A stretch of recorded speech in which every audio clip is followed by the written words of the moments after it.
Welcome to the Abundance Zone, offering you tips and tools for supercharging your ability to attract more of what you desire into your life. Learn how to step into the Abundance Zone and stay there more consistently and watch your life transform. Greetings. In this 9th episode of the Abundance Zone, we're going to be talking about 6 ways to get better results when using visualization for manifestation. That's a mouthful. Hi, I'm Dr. Eve Delunas. Before getting into this topic, I wanted to let you know that I have started a newsletter, the Abundance Zone newsletter. Be sure to sign up at theabundancezone.net in order to receive access to free guided meditations, book recommendations, and more tips and tools for attracting abundance into your life. And I'd also love to hear from you. If you have comments, questions, please email me. My email address is eve@theabundancezone.net. Again, eve@theabundancezone.net. On to our topic. I want to tell you a story about how I learned these things before telling you what my 6 tips are for getting better results when using visualization for manifestation. And I'm going to go back 40 years because that's when I first discovered the power of visualization when I read the book, The Nature of Personal Reality by Jane Roberts. It is what's called a Seth book. And I was enthralled with the idea from that book that we have the power to change our reality using our consciousness. I decided to give it a try, and I felt that I had nothing to lose in doing so. I chose to use the process of visualization to attempt to create my own condo that I owned and occupied within walking distance of a Southern California beach.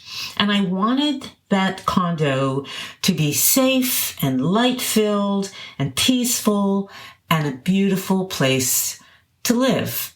So that's what I was after. Now, my logical mind told me this was impossible as I literally did not have a single cent to my name at the time, but I decided to suspend disbelief and to use this as a kind of experiment. Each morning, I would spend about 30 to 40 minutes imagining that I owned and lived in a beautiful condominium within walking distance to a Southern California beach. I had fun getting in touch with how this would feel. I really enjoyed these visualization sessions. I looked forward to them. They were like play for me. And I didn't worry about whether what I was visualizing would or would not happen. That didn't even come to my mind. I just enjoyed the process of dreaming in my mind's eye about something that I really wanted. So I would play with my imagination and create movies in my head and then let it go, not worrying about what the consequences of my visualization would or would not be.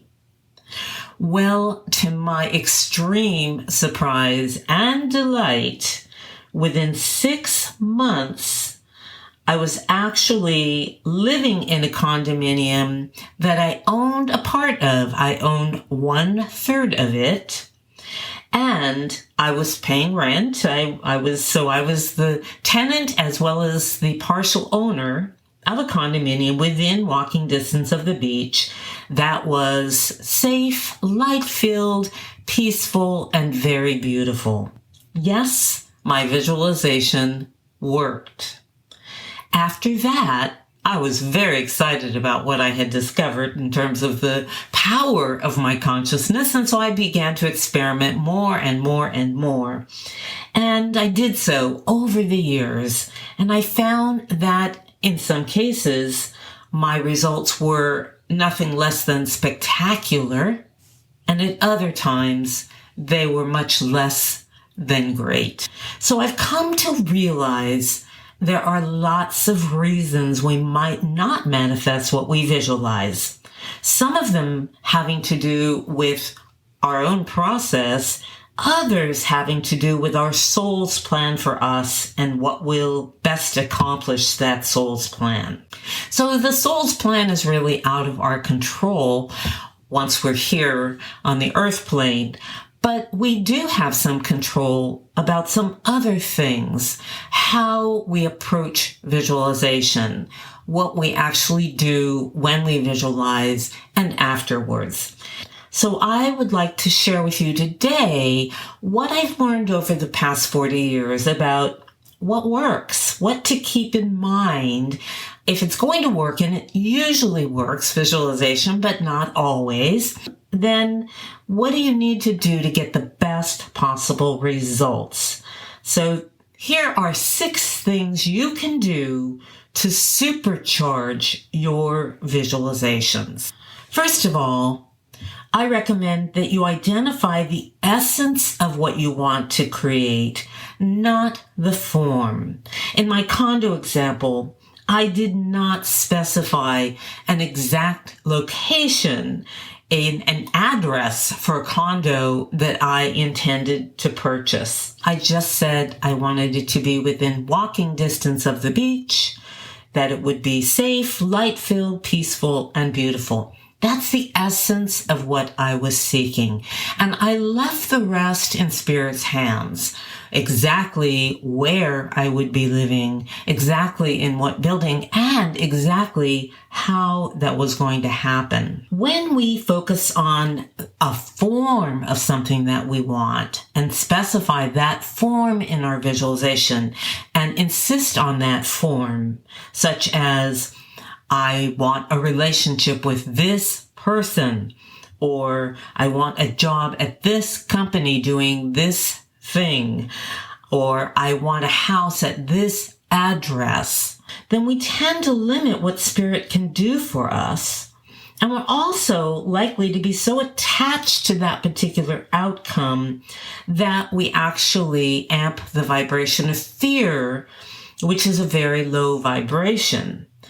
And to successfully visualize, you want to hold the highest vibration that you can. You want to be in the abundance zone with your vibration. You want to be kind of flying high, feeling uplifted, feeling good during the time that you visualize. And when you think about whatever it is that you are hoping to draw to you in your visualization. So the more specific you get, the less likely you're going to be able to pull that off. At least I'm not able to. When I try to get too specific, I start to worry. Oh no, what if this doesn't happen? I start to think about things that bring my vibration down, and I know that my visualization is not going to be successful at that point. Number 2 is don't try to dictate how something you desire will come to you. What's true is Spirit has unlimited ways to bring you whatever it is that you desire, and even more. And if you're open, indeed, what you usually receive is even far better than what you were aiming for. So don't limit Spirit by trying to dictate, this is how I'm supposed to get what I want. Just be open to whatever way is for your highest good and whatever blessings that the universe wants to bring you. And you will be surprised and delighted as I was. Now, number 3 is to get in touch with how it will feel to have and enjoy what you desire. Your emotions combined with imagery are what power your manifestation. So your emotions, and again, they should be higher emotions, they should be high frequency emotions. Those are what are going to power your creation. So you want to engage those emotions. Get excited about having and enjoying whatever it is you're imagining. Enjoy the process. Whenever possible, have fun with it. Be playful and lighthearted with it. Number 4 is you want to let it go and trust you'll receive whatever is for your highest good at the perfect time and in the perfect way. Continuing to focus on it's not here yet, is placing your attention on the absence of having what you want. As we talked in our last podcast number 8, whatever we focus on gets bigger. So if you focus on the absence of what you want, you will continue to manifest the absence of what you want. So what you want to do instead is let it go and trust that whatever is for your highest good is coming to you. As many people say, just like when you order something at a restaurant, you just don't sit there at your table looking at your empty plate or looking at the empty space in front of you and thinking, I hope they bring my meal. I hope I actually get to eat. I hope the food that I ordered actually arrives. You don't do that because you just know it's going to come and that you're going to hopefully enjoy it. So that's what you want to do with whatever you're attempting to manifest. Number 5 is you want to remind yourself that you deserve to have whatever it is that you're seeking.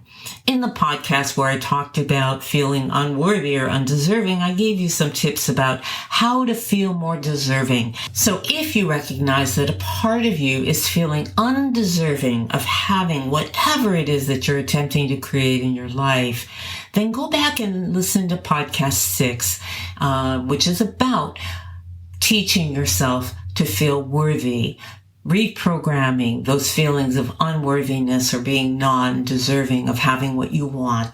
And perhaps podcast 6 can help you to overcome the reticence, the part of you that says, I don't know if I'm good enough to have this. You are good enough to have it. You do deserve to have it. But podcast 6 is one thing that can help you to convince yourself of that. My 6th point is, don't wait until you manifest whatever it is that you're trying to create to start enjoying life. Start enjoying life today without having that thing that you think you need in order to be happy. What's true is you can be happy today, and the happier you are today, the more likely you are in the abundance zone and the more magnetic you're going to be to attracting abundance of every kind. So find ways of engaging in activities that bring you joy, that make you happy. Get involved in enjoying life now. Live in the now, and just trust that the more you do that, the more magnetic you are to attracting what you want, and the more likely whatever you visualized for is going to come into your life, or something even better is going to come into your life. So those are my 6 tips. I wish you much success and abundance of every kind.